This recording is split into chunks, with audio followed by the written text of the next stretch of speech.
Pytałyśmy was w odcinku, czy macie ochotę na filmik z teoriami BTS, o co chodzi w tych wszystkich teledyskach, zdjęciach teaserowych, innych zdjęciach nieteaserowych, w tekstach i w ogóle wszędzie, we wszystkim, co jest związanego z BTS.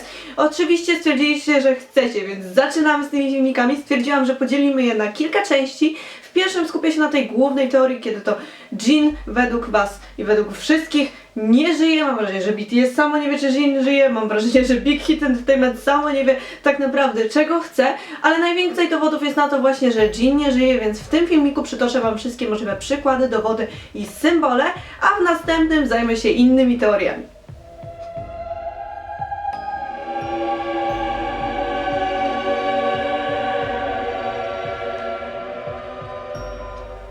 W odcinku o BTS już wspominałam na temat tych teorii, aczkolwiek wtedy miałam naprawdę chore gardło i za bardzo nie dało się tego słuchać, więc przytoczę tutaj to samo, tylko że jeszcze uzupełnione, więcej przykładów, więcej wszystkiego, więcej zobrazowanych przykładów i tak dalej, więc mam nadzieję, że wam się spodoba i że napiszecie jakieś swoje teorie w komentarzach. Tak jak już mówiłam, zaczniemy od teorii, że Jin nie żyje i na to jest naprawdę wiele dowodów. Zacznijmy od tego, że po prostu zachowuje się on inaczej niż wszyscy, jest troszeczkę odosobniony, a po innych członkach zespołu widać ewidentnie, że coś stracili i że cierpią, że za czymś tęsknią. Często wokół Jina pojawiają się lilie, które są kwiatami, jak dobrze wiecie, używanymi do tworzenia wiązanek i wieńców pogrzebowych, więc to znowu może oznaczać właśnie, że Jin nie żyje. Poza tym w I Need You, w miejscu, gdzie on powinien mieć serce, pojawia się ta lilia, co właśnie może oznaczać śmierć.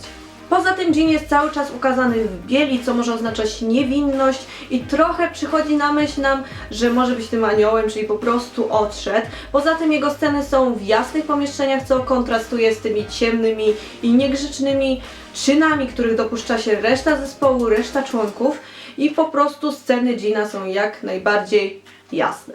Reszta BTS chce popełnić samobójstwo, co widać od razu na pierwszy rzut oka w tym teledysku, co jest ich sposobem na radzenie sobie z depresją, na radzenie sobie ze stratą przyjaciela, ze stratą Jina, ze stratą właśnie członka zespołu i to widać od razu. Mamy tutaj kilka sposobów na radzenie sobie z tą depresją i po prostu na pomysły na zabicie się. J-Hope chce przedawkować, Suga postanowił tu się podpalić, Jimin w wannie po prostu tonie.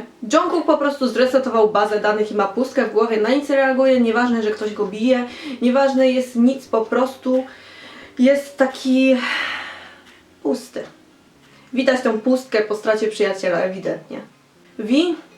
Jeżeli chodzi o V, to tutaj natomiast chyba mamy największy problem z nim, bo on wraca do domu ewidentnie chcąc być może porozmawiać z rodzicami na temat tej straty, aczkolwiek widzi, jak jego ojciec traktuje jego matkę, widzi, że ją bije i tak dalej, więc on po prostu nie wytrzymuje tej presji, nie wytrzymuje tego połączenia, że tutaj traci przyjaciela, a tutaj wraca do domu i jest jeszcze gorzej, więc zabija swojego ojca. Natomiast jeśli chodzi o Rapmona, to on jak na lidera przystało po prostu próbuje jakoś to przezwyciężyć i żyć dalej. Wracając do Lili, nie wiem czy zauważyliście, ale ma ona 6 płatków, co może oznaczać, może być symbolem 6 pozostałych członków BTS, a Jin pali te płatki, żeby w jakiś sposób podziękować i pożegnać się z tymi członkami i po prostu jakoś pogodzić się ze swoim odejściem. Kolejnym symbolem oznaczającym śmierć mogą, ale nie muszą być motyle. Jeżeli nie wiecie w sumie, to motyle oznaczają wolność i ponowne narodzenie i można tutaj przytoczyć kilka teorii, zaczynając od reinkarnacji, po życie pozagrobowe, wiecie, po prostu nowy początek i nowe życie, ewentualnie po ponowne odrodzenie i po prostu nowy początek, nowe życie, po prostu coś się kończy, a coś się zaczyna. Ale wracając jeszcze na chwilę do tych 6 płatków, inna teoria głosi, że palenie tych płatków oznacza, że on przeprasza tych członków, a w momencie, kiedy ten kwiat pojawia się w miejscu jego serca, oznacza to, ile ci członkowie, ile ten zespół dla niego znaczył. Co nie zmienia faktu, że Jin nie żyje. Dobrze wiemy, że można się pogubić oglądając teledyski BTS i nie wiedząc tak naprawdę, o co tam chodzi, co tam się dzieje, szukając jakiejś teorii, czy to w głowie, czy w internecie, czy pytając przyjaciela, telefon do przyjaciela, czy cokolwiek innego. Aczkolwiek wbrew pozorom te wszystkie teledyski się łączą i na przykład prolog jest naprawdę prologiem nadchodzących wydarzeń, bo mamy tam kilka wskazówek i kilka szczegółów pokazujących to, co wydarzy się w przyszłości. Na przykład Suga bawi się zapalniczką. Rap Monster zrobił zdjęcie Jinowi i Sudze, aczkolwiek później widzimy, że na tym zdjęciu jest tylko Suga. Dobrze wiecie, o co teraz chodzi.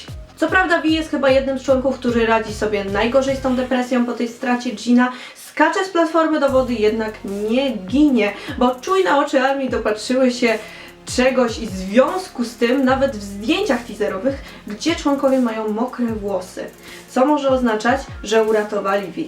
Natomiast J-Hope jest w prologu ukazany kilka razy śpiąc, a I Need You przedawkowuje środki nasenne. Przypadek?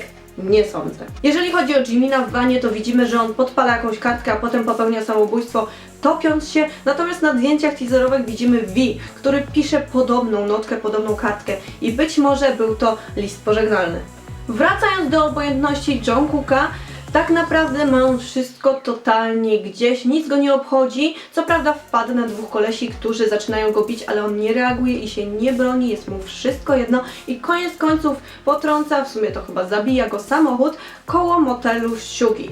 A dlaczego koło motelu Sugi? Otóż może, ale nie musi, jak zresztą każda możliwa teoria, która dotyczy BTS, być udowodnione tym, że w scenie motelowej z Sugi widać czerwone światło. Widać z okna właśnie czerwone światło, właśnie co może być nawiązane do tej sceny, gdzie Jungkook zostaje przejechany przez samochód.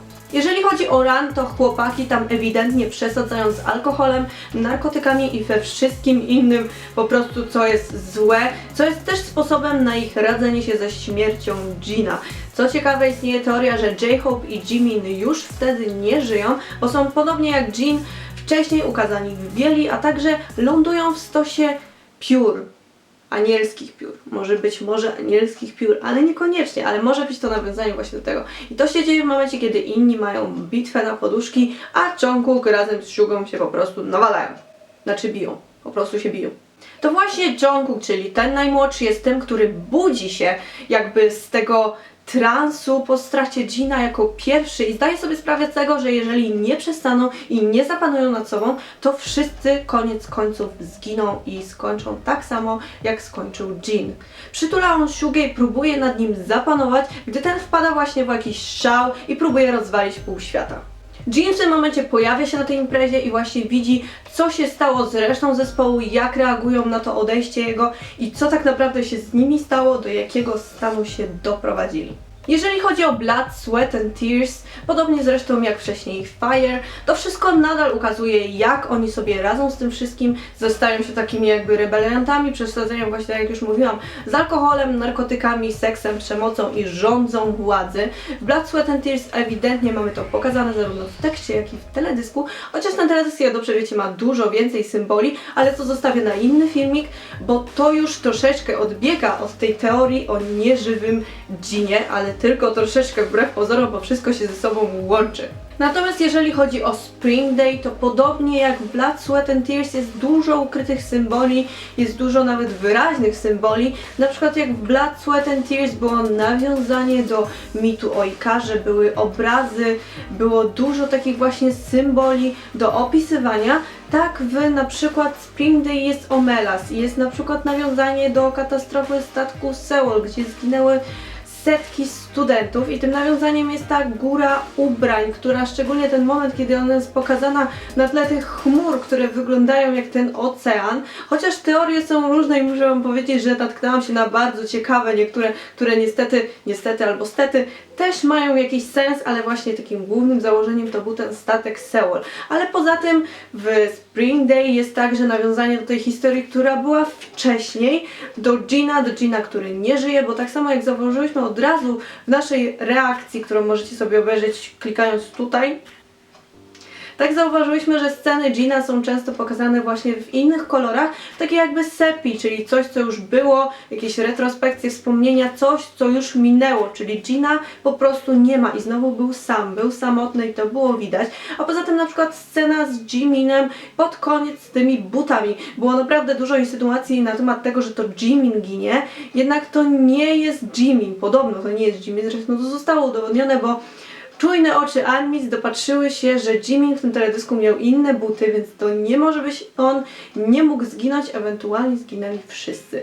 Tutaj możemy wywnioskować dwie teorie w sumie, bo buty zawieszone na drzewie są symbolem samobójstwa, więc albo Jin popełnił samobójstwo, ewentualnie można to przytoczyć w sumie do tego, że oni wszyscy chcieli popełnić to samobójstwo, więc mamy tutaj dwie różne teorie i w zależności od Was, co Wam się bardziej podoba, co uważacie za bardziej prawdopodobne, to ta jest prawdziwa. Zresztą mam wrażenie, że nigdy się nie dowiemy od Big Hit Entertainment, która teoria wymyślona przez fanów tak naprawdę jest prawdziwa. Tych teorii, tak jak już mówiłam, jest naprawdę dużo i w tym momencie, w tym filmiku zatrzymam się tutaj. Jeżeli chodzi o inne właśnie symbole, o nawiązanie do Damiena, czy nawiązanie do mitu o Ikarze, ewentualnie nawiązanie właśnie do Omelas, to omówię to w innym filmiku, bo tego będzie naprawdę sporo.